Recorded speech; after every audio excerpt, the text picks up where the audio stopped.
ulti again. Well, Junction Griever this time. I'm not gonna lie, this version of ulti looks really funny when you launch it, because you see, you know, the beast portion is kind of waving his arms around, and you see ulti wiggling her little arms in there. It's just funny looking. It looks like, and I never played FF8, so okay, well I played, I never beat it, so I never. This is my first introduction to this version of ulti, and it just looks like Ifrit with like a woman in a kangaroo pouch.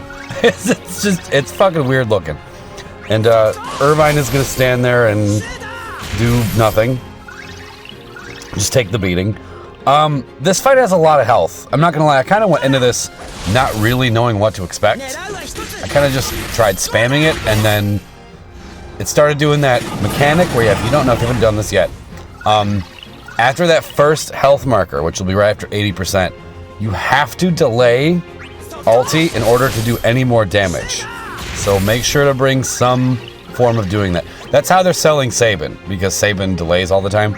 So that's their attempt to sell him. Didn't work for me, I skipped. But I just used the Brother Summon for a delay and a Seymour Call for a later delay, because it's weird. There's such a big gap between the two times that mechanic happens. It's the 80%, like I just said, and then the last 20% of the second life of this thing. That's right. This thing will revive itself, which I did not know going into this originally. I mean, you'll see it when I get there. I'm going into the burst phase with the FR going, thinking, all right, I got this in the back. Why did you get all your health back? Shit. But it worked out fine anyway, because FR weapons are just insanely strong, especially cams. Still, to this day, it's the strongest one. Absolutely insane. But for now, we're going to just get ready for that. I took Lunafreya out. I don't know if that was the best choice, but I kind of figured I just wanted her to spam and do a little bit of damage while she was spamming. And then we can get her out, bring Cam in, and have Garnet there, because I figured Garnet would help out more with the arc lasers going off every 4 actions. Figured that would be more helpful. More reliable battery, too, than Lunafreya, but worked out fine for me. There's other setups that can get this done much more efficiently than I did, and having the prior knowledge is helpful too. I've seen setups that can get ulti down from that first threshold all the way down to death, including the second life, which is pretty crazy. I didn't do that here. I just kind of stumbled my way through this, not really knowing what was going on, but it worked. I might have gotten insanely lucky, actually, because I don't have any means to protect myself, and yeah, at those same thresholds that I'm talking about, not only do you have to delay ulti, but ulti will morph and turn warp and try to kill somebody. And she missed me when that happened. So I think I may have just lucked out. I almost used that other Seymour Call there. I almost did it. Very happy that I didn't do that, because it saved me, the fact that I saved that. So yeah, very happy it worked out this way. Again, this could have been played a lot cleaner, but figure one run and done. I was thinking of maybe going back and like tying up the loose ends, but no. Then I'm going to be even later on the video, and no, I'm going to just get it done. Just get it done. However I ran it, however I originally beat it, which this is my original clear, is this. And I'm going to just leave it at that, because it worked out just fine. As far as future banners, I talked about this last time briefly, but Tifa's all I care about. I think I'm going to skip literally everything else till Tifa shows up, because I'm broke, and I am not missing Tifa. I just will not let that happen. So I'm in the Tifa waiting room, 1000%. Oh, I want to talk about Quina. Quina is on JP, and I'm very excited. I'm kind of to a point where I really just kind of care about my favorite characters now. Like, that's kind of where I'm at. It's kind of like a pull for favorites sort of thing. He says as he maxed out Lunafreya, even though he's never played 15. But sometimes just really strong units are my favorite, okay? So sue me, whatever. Very glad I pulled for her. She's incredible. Everybody knows that. But Quina's attacks look so fun. Like, we got the frog drop, we got the limit glove. Okay, if you guys haven't seen this, Quina's BT animation, they turn the enemy into a giant frog cake, and then Quina eats the cake. How goofy is that? That's awesome. That's so just so playful and fun and out of the box and just weird that I'm a big fan. And if anybody doesn't like it, they can fuck off, because it's all about the fun, and what's more fun than that? I don't care if Gwen is your favorite character or not. I'm sorry it isn't Riku. I'm sorry it isn't Red 13. Okay, it's still awesome.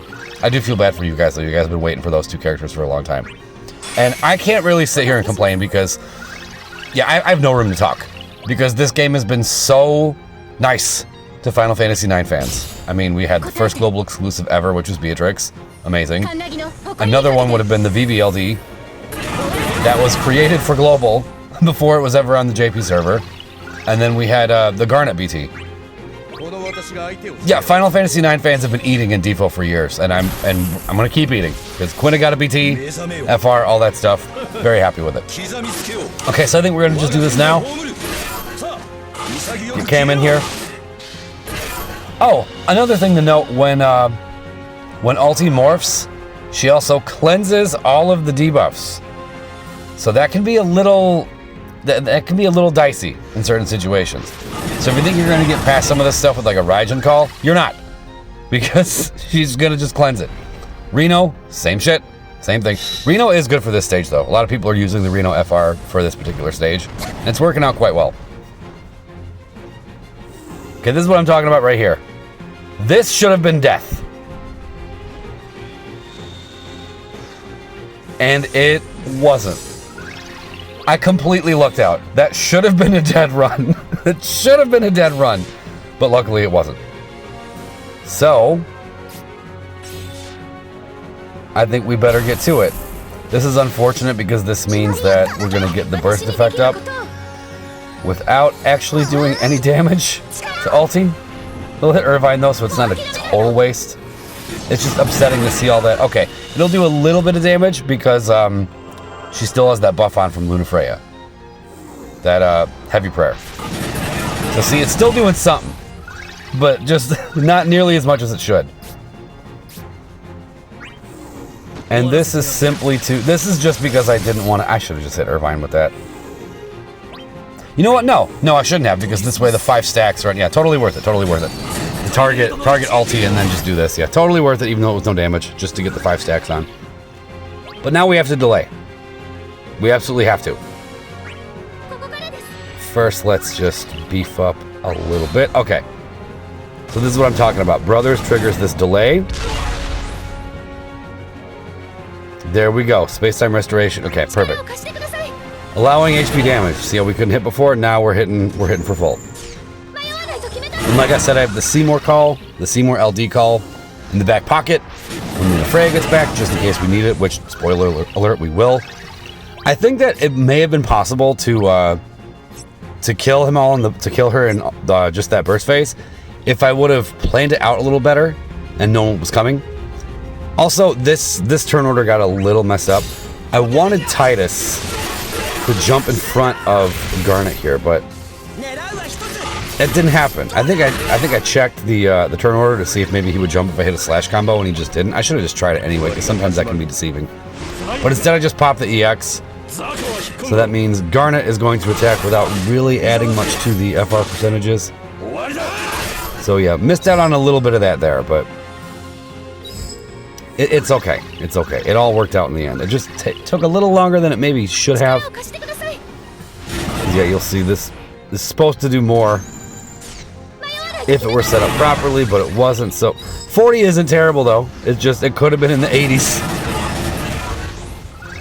But now we're in a position where we need to, yeah, see, because if Tidus was next, I could have just used both Reigns calls and it would have been done. Would have been done.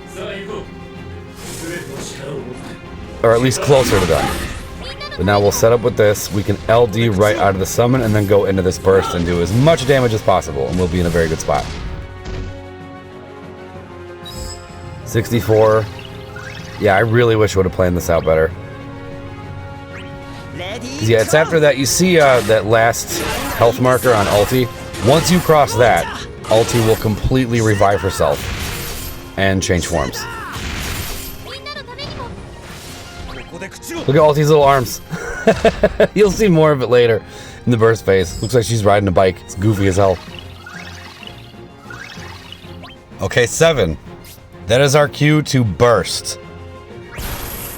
Now, I should not have targeted the Irvine Menken at all. I should have just thrown everything at ulti. But I was just looking at the health noticing how uneven it was, and went, let's even this up. And then it got ridiculously uneven when ulti healed to full, and I was like, ah, shit. Okay, now I know. Yeah, honestly, I think right here, if I would have just... Yeah, see, I should not have shifted focus there. That was a huge mistake. Huge mistake. I really should have just stayed on ulti. We would have been in a much better position. But hey, I'll make the mistake so you don't have to. Because look, even with this, that'll bring it down to... Yeah, 39. Yeah, if I would have targeted ulti, we would have been through that threshold already. I think I hit Irvine again, don't I? I'm pretty sure I do. Pretty sure. Yeah, don't do it. Oh, this is gross to watch. Oh, yeah, don't do this. Do not do this. But I think this will get... Yeah, I think that gets her closer to it. I'm pretty sure she's still not even under it. Yeah, see? No. Absolutely don't do that. Oh, that was foolish. I honestly wanted to rerun the stage again after making that mistake, but I'm gonna just leave it. It's okay. It's okay. But see, now, okay, now we'll be there. But if I would have just focused just her, we probably could have killed her in this burst phase. Probably. But now look, there's only 3 turns left in there. And now she's like this. Yeah, should have just focused her. Because I'm pretty sure she would have been dead by the end of it. But that's okay. Still worked out. But this maybe could have been like a 3-turn thing instead of a 5-turn thing. Maybe. Maybe if I would have played my cards right. Who knows? That's just a mistake of mine that I can't stop talking about. Alright, I'll try to move past it. But even so, damn, FRs are powerful. Because look, she just came back to 100%. And look where she is by the end of this. Even with all the mistakes I just made.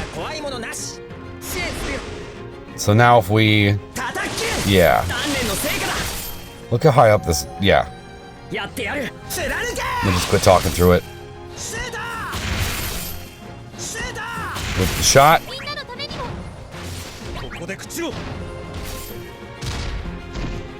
41. And we're not even done. Ooh, with some of this? Okay, perfect, perfect. So yeah, and this will absolutely get her underneath that last threshold. But then we got to delay her again, which means that Garnet is not going to do any damage on her next turn, which is kind of a drag. Because that could have been it.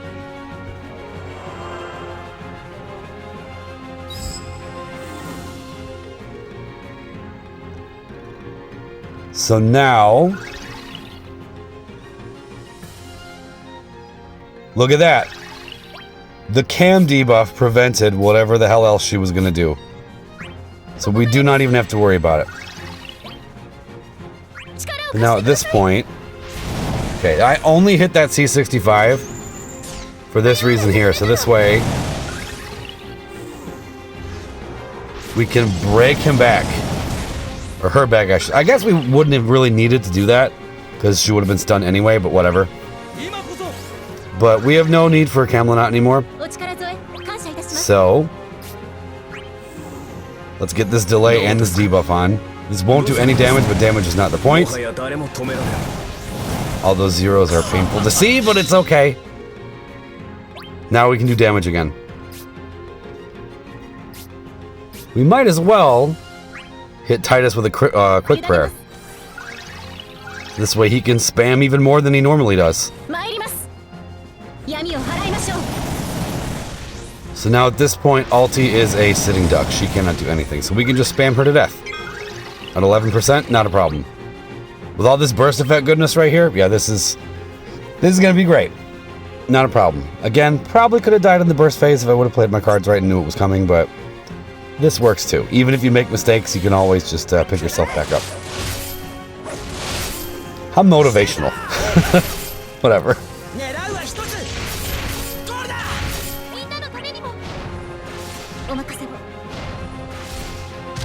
The arms. I can't get over the arms when she's flying through the air. It's down to 18. I should have just used LDs. Still have 2 of them. This way we can pop another one while the turn is free.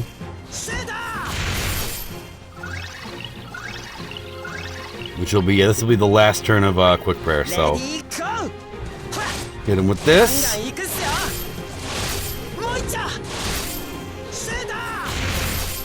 But I am also noticing on the left there, the enemy FR gauge is getting rather close to full, so we gotta seal the deal right now.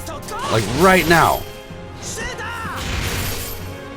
Which is why I opted to do this. I don't even know if this is the best option, but I figured, okay, maybe if we launch it, it'll be better. So we're going to let Sid Reigns Sid Reigns take the kill. Very disrespectful to Tidus. I did not plan this. I just wanted to be safe. So I figured this right here would help a little, and it did. So that was my run of part 2 of the story chapter. Worked out just fine. Curious as to what you guys did, and what your plans are for the future. Hope you all enjoyed, and thank you for watching.